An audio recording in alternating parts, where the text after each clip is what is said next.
Hello and welcome to Indie Book Magic, a podcast that connects geek readers and writers in an open, lighthearted, and occasionally random environment. We're your friendly hosts, Janeen Ippolito and H.L. Burke. And last week, we mentioned romantic pairings and tropes because this is February and it is the month of love. There are different kinds of love in the world besides romantic. So this week, we're focused more on other kinds of pairings in this awesome Booksplosion episode. So we're going to talk about different kinds of non-romantic pairings in different books that you should totally, absolutely, completely read.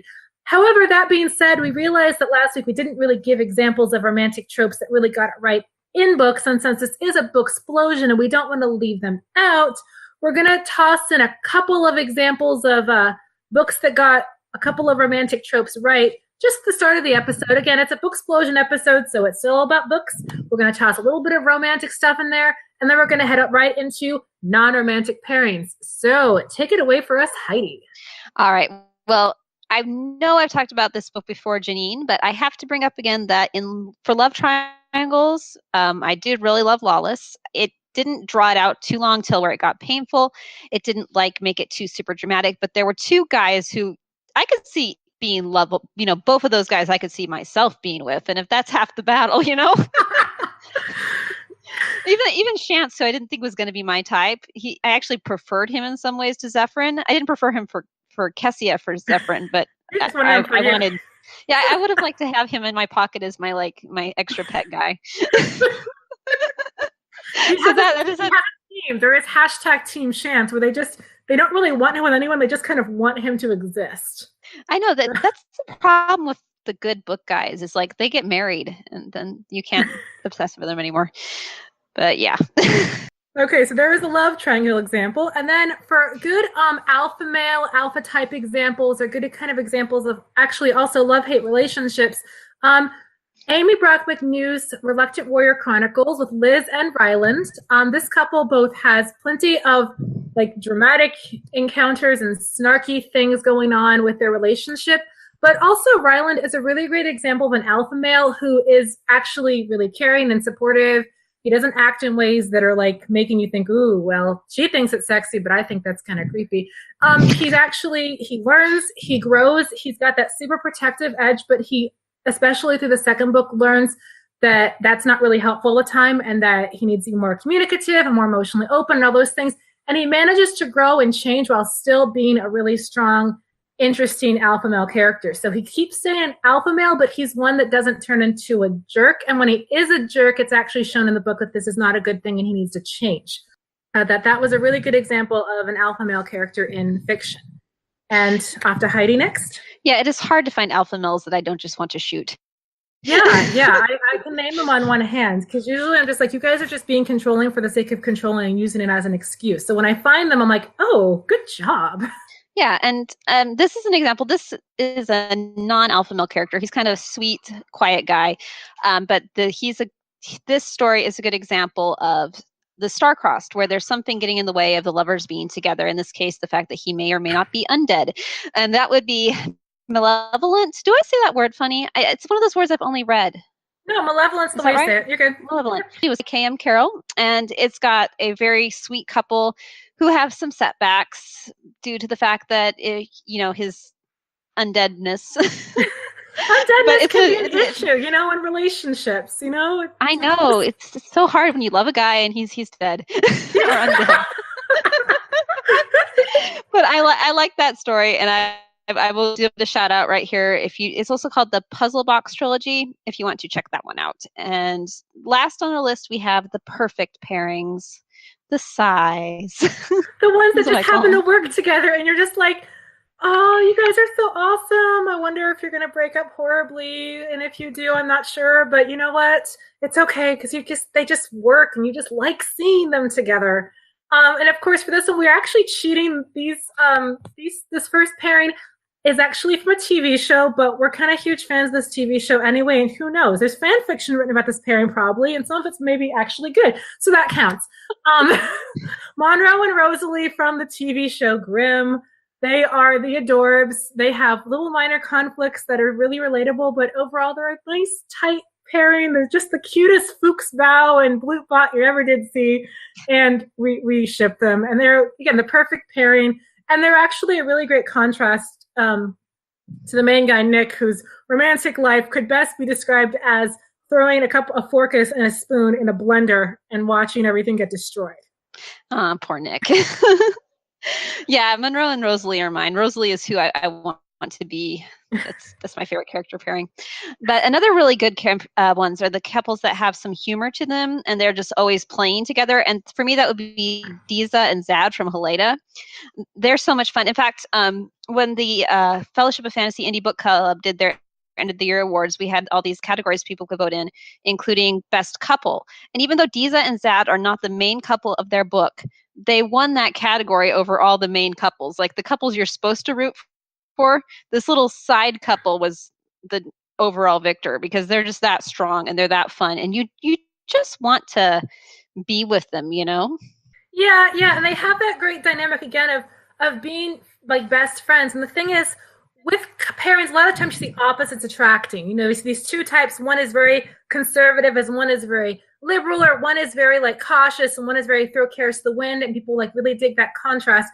But a lot of times in life, you actually see people who get together who have a lot of things in common, not things that are different all the time.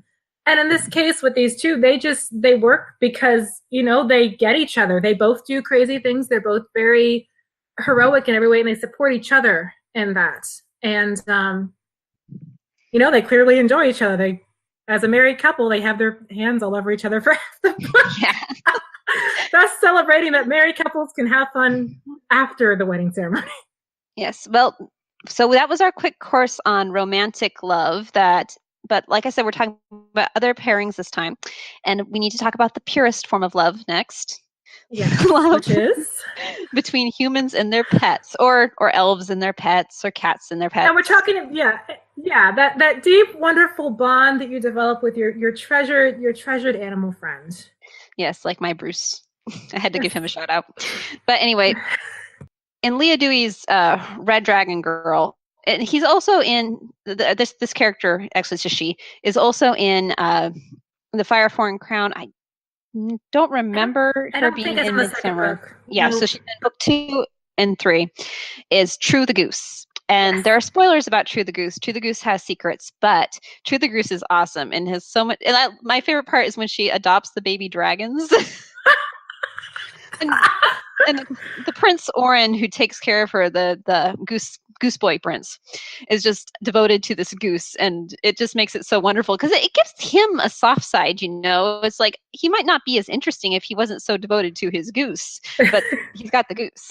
Well, and of course, who doesn't love an animal that like adopts an animal from another species? Like we love saying, like, you know, the dog that adopts kittens, or like the bird that takes care of this thing, or the kitten that like has a bird friend or something like that. It's just adorable. It is. And, you know, all it takes for me to really like a character more is for them to like an animal. It's that ultimate, like, save the cat. It's a literal save the cat. Mm-hmm. In fact, it doesn't even have to be save the cat. They can just have a cat. Like, I opened up a Captain Marvel comic book, and I'm like, Captain Marvel has a cat? I love her now. Because cats make everything better. And I know, Janeen, you have some cats you wish to speak of?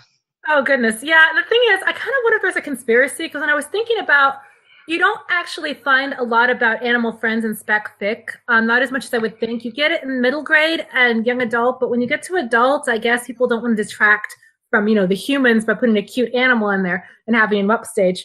But when I do see those animals, a lot of times they are cats. So I'm kind of thinking there'd be a cat conspiracy in the publishing houses or something. Or, you know, maybe have a like thing for cats. Oh, yeah. Yeah, I guess so. Well, the other thing is that, you know, dogs, I love dogs. I grew up being a dog person as well as a cat person.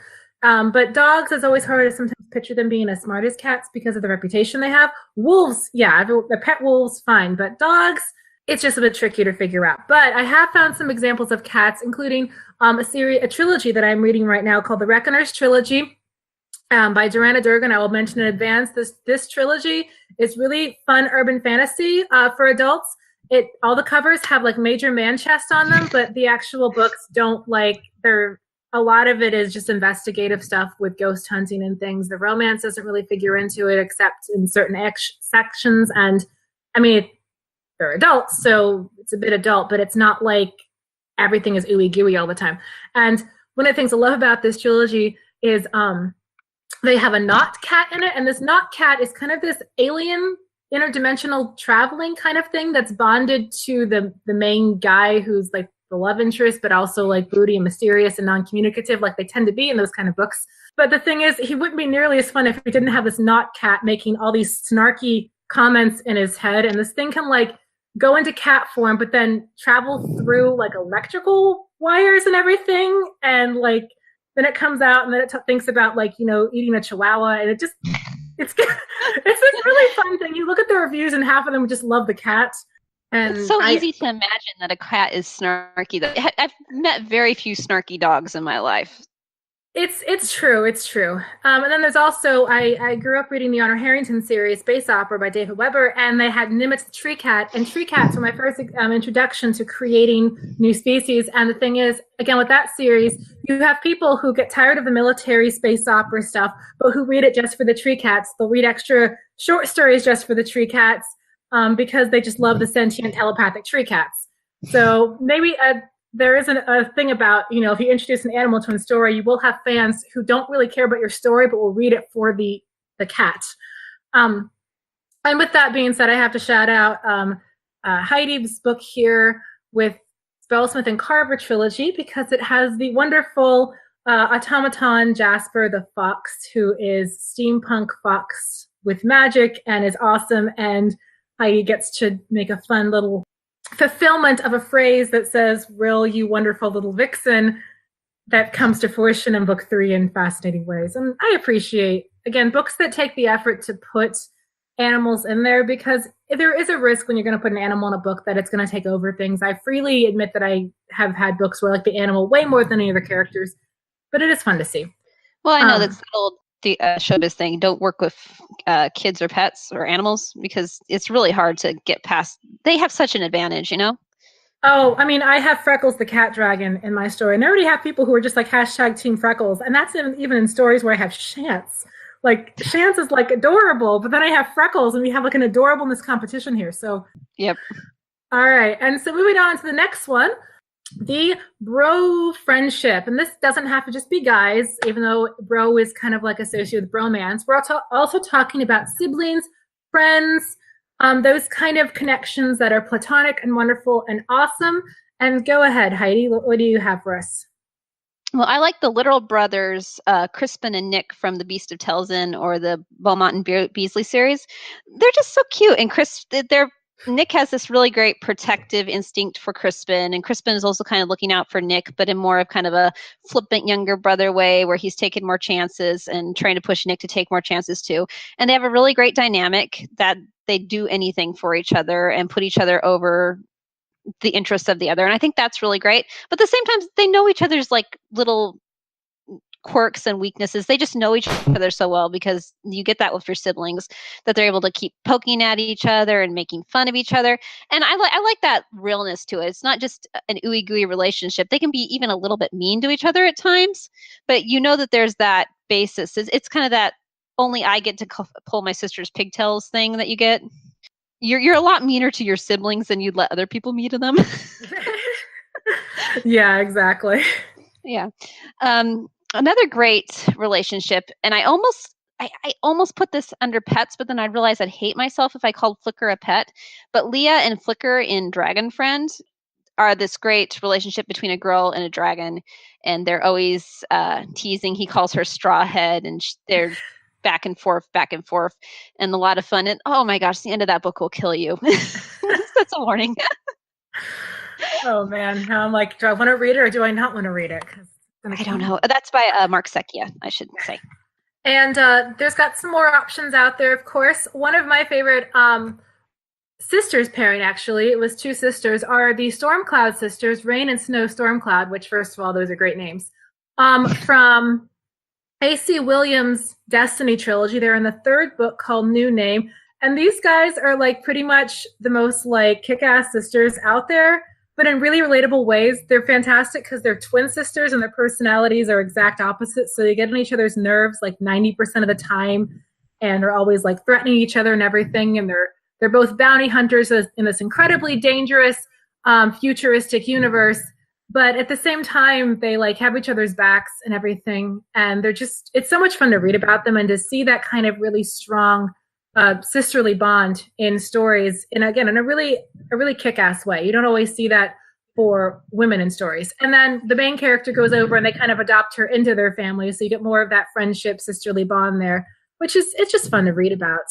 And yeah, it's harder to find female friendships in books, I think, than it is male friendships. Or maybe it's just that a lot of women writers I know are not always necessarily comfortable with other women. They don't feel as like they were accepted by them, and they'd much rather have a guy friend. Yeah, I'm not sure. So I had it took me a couple of years writing some good female friendships. That it was always like sort of like something that I would forget to do. I've tried to do it a couple times, but I'm not trying to do that more intentionally. I think we need to see more of it in fiction, honestly, don't you? No, I absolutely agree with that too. And it's something that, again, I'm really excited because in my book I'm working on, Priceless, I get see that friendship that both crosses generations because it's an older woman with a younger woman, but also in that tight female friendship and then really having each other's back. Because the thing is, I know in my life I actually have had quite a few important female friendships, but you just don't see that in books. I'm not sure if they think it would be like taking away from the romantic relationship or anything. It shouldn't, because in real life it shouldn't either.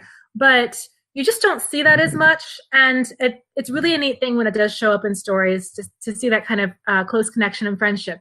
And of course, we really can't leave the guys out of it. And one of my favorite examples of a bromance, if we must use the word, is in Forged Steel by H.L.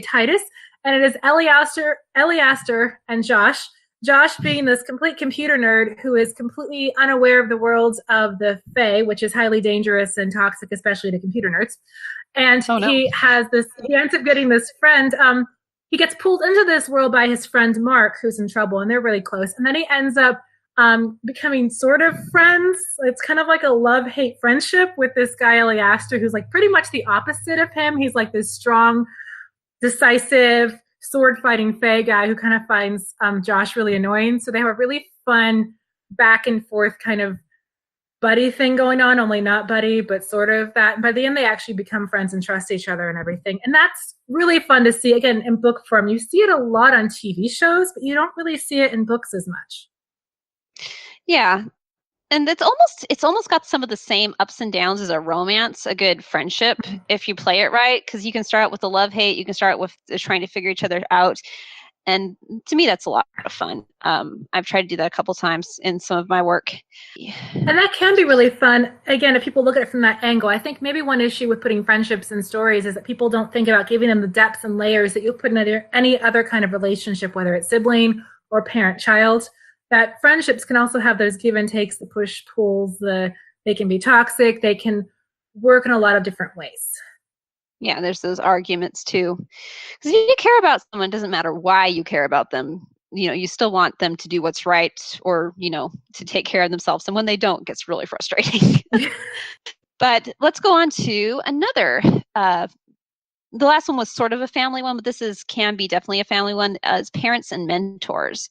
A lot of times I think this gets really stereotyped because the mentor is always dying or dead. It's almost like a plot point where your mentor dies, especially in YA.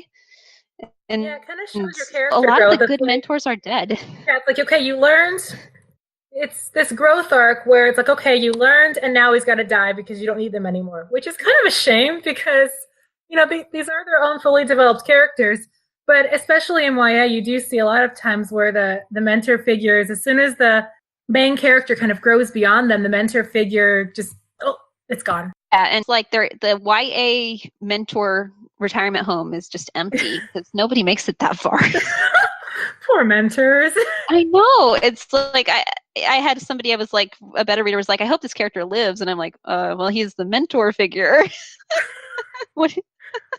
Yeah, and even I am guilty of that. But there are some good ones. I was going to mention the Shatterworld series by Foreman. Her mentors are good because they're imperfect. They're not like this all-knowing, or they're not infallible. And you see that give and take and that frustration that the younger character feels through dealing with parental figures who are not always perfect, who maybe want things for their children that the children don't want for themselves. And it gets to be very stressful at times. So I like that because I think that we tend to, I don't want to say we idolize mentor figures because you don't always, but a lot of times they can be very mysterious and you don't have any flaws and they're like these people on a pedestal and then they're dead.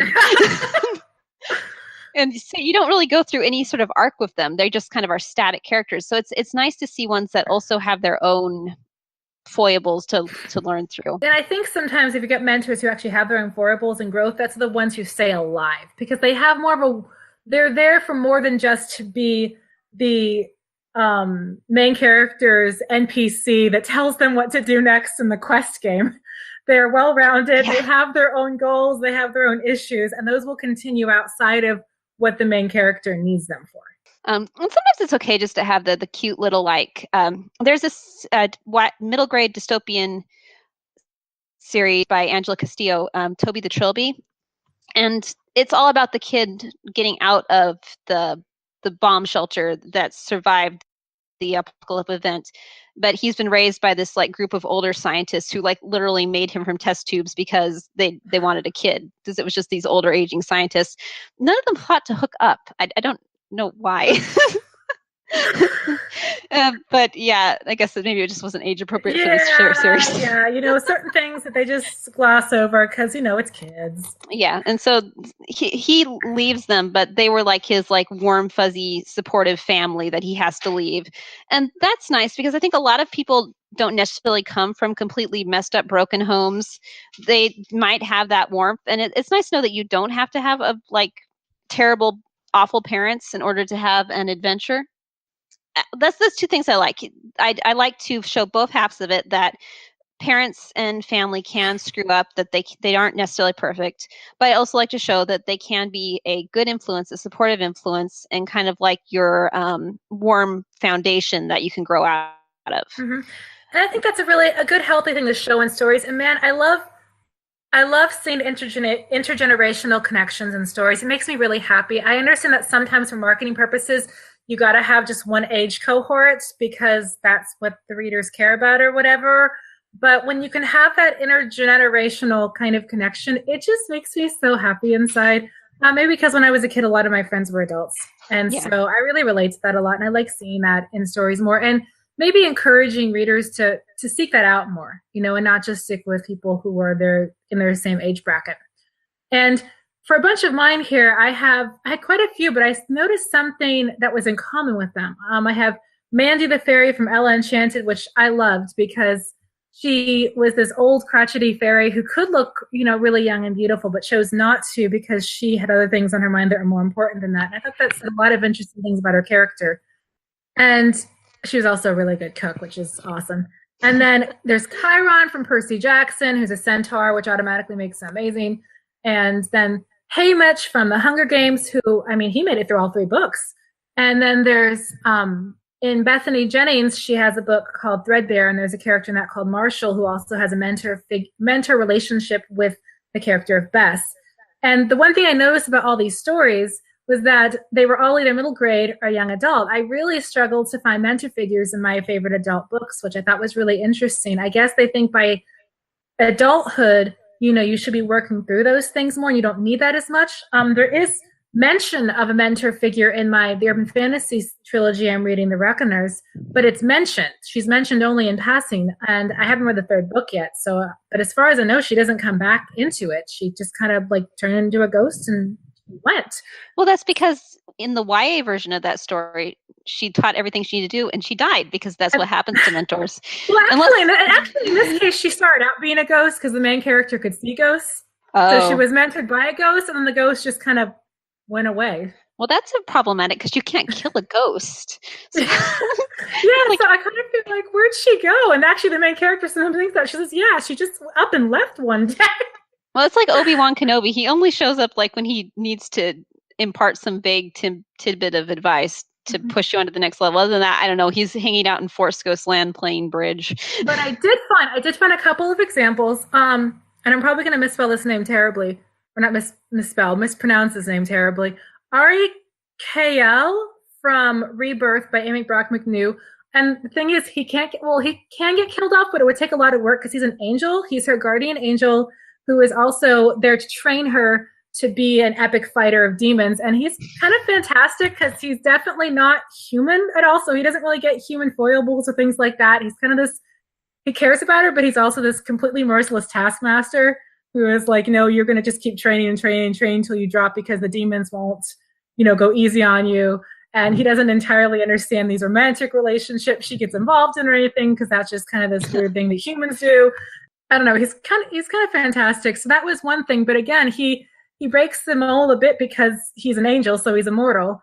And then he's also, of a different race kind of thing. So that adds a different dimension to what he does. One thing you see, and I'm going to use we used Grimm earlier, so I am totally fine because I'm bringing in Psych, because I'm going to bring in Psych because I want to bring in Psych. But he's a psycho. Yes, the mentor who is disappointed in you. That's a fairly common in the adults. They were a mentor at one point. They tried to train you up in a way that you went, but at some point you took a left turn from where they wanted you to go. And that's with Sean and his dad. He was convinced he was training to be the perfect policeman detective, and Sean instead was kind of a screw up and went the other way. And I think they actually have the best arc in the show because they learned to kind of have a grudging respect for each other again throughout the course of the show. And that was good. And it's hard to say Henry's a mentor, but he plays that role because every time Sean is stuck on a case, who does he go back to? He goes to his dad's house. Yep. Yeah. And that's who helps him through it. And that can be a good place in stories too. And I'll do one last shout out. It's a short story. It's called Gem. The main character, the main sort of character catalyst is called Gem. And the other main character in the story, the one whose POV scene you're getting, is actually the mentor. So the entire short story is a mentorship-based short story from their perspective of this woman whose whole job is to mentor this small 11-year-old so that he can save the world. Gem by R.J. Conte. If you're interested in reading a story that is just purely from the mentor's perspective and them trying to pour into this chosen one who may or may not, die. Oh no. There's a great one. Yeah, there's a great one for you to read with that. It gives a different perspective on that whole relationship. That is a good trope flip though, because if the kid dies and the mentor lives on, what happens? And it gives you insight into that the mentor personality of someone who really likes pouring into people. Because, in the character, she's like, that's awful. And half of it, she's thinking, maybe he won't. Come on. No, we can do this. You got this. You're going to survive this thing. Because her personality is so caring and wants to raise up and train this kid that she just hates the idea that he's going to die. Yeah. You don't see that cold-hearted mentor who wants your kid to die. I don't think they would be an easy character to root for. I don't think that would be sympathetic at all, no. Oh. All right, Heidi, so what do we got going on for next week for the February month of love? Well, we did do romance a lot this time, though we did talk about other things today, but next time we're going to do a complete throwdown Q&A. Yes, question and answers again. We want you to try to stump us. So we want you to ask challenging questions and try to stump us with impossible pairings. Ask your opinion about your stories and story ideas. Do you have a couple that you're working on and you want to try to twist them up or get them going in a new way? So just ask us all your snarky questions. Bring it on. We are ready for it. We can take it. We can take it. Yes. And also, if you've enjoyed this podcast and love turning into indie book magic every week, please leave us a review on iTunes, leave us a review on our Facebook page, shout out to us on Twitter, and just in general, share around our content so more people can share in the indie book magic that we like to celebrate. And thanks so much for tuning in today. Bye.